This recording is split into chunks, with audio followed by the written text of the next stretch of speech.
ప్రేడే వారిని మట్టుపెట్టినట్లు పోలీసుల విచారణలో తేలింది.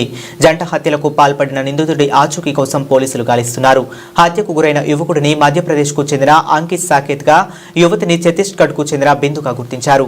అక్రమ సంబంధాల నేపథ్యంలో జంట హత్యలు జరిగినట్లు పోలీసులు పేర్కొన్నారు.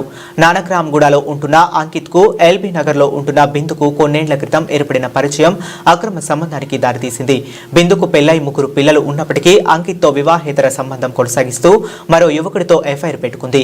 ఈ నెల 3న ఇంటి నుండి వెళ్లిపోయిన బిందు సాకేత్ వద్దకు చేరుకుంది. తన భార్య బిందు అదృశ్యమైనట్లు భర్త జనవరి 4న పోలీసులకు ఫిర్యాదు చేశాడు. పోలీసులు మిస్సింగ్ కేసు నమోదు చేసుకుని దర్యాప్తు చేపట్టారు. అయితే సాకేత్, బిందు కలిసి 12న పుప్పాలగూడ గుట్ట వద్దకు వెళ్లారు. ఈ విషయం తెలుసుకున్న బిందు రెండో ప్రేడు పుప్పాలగూడ గుట్ట వద్దకు చేరుకున్నాడు. బిందు సాకేత్ తో ఏకాంతంగా ఉండటాన్ని జీర్ణించుకోలేని రెండో ప్రేడు ఇద్దరిని కత్తితో విచక్షణ రహితంగా పొడిచి చంపాడు. అనంతరం బండ్లరాలతో మోదీ అటు నుంచి పారిపోయి ఉంటాడని పోలీసులు అనుమానిస్తున్నారు. స్థానికంగా ఉన్న సీసీటీవీ ఫుటేజ్ ఆధారంగా నిందితుడి ఆచూకీ కోసం 3 బృందాలతో పోలీసులు గాలిస్తున్నారు.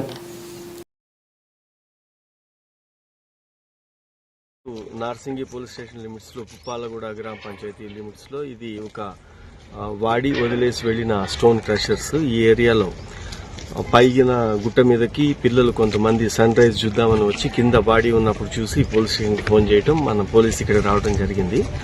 ఒక 30-35 ఇయర్స్ ఉన్న ఒక అతను మేల్ పర్సన్, అతనికి కత్తిపోట్లు ఉన్నాయి. తర్వాత బండరాయితో ముఖం కూడా పగలగొట్టి తల పగలగొట్టింది.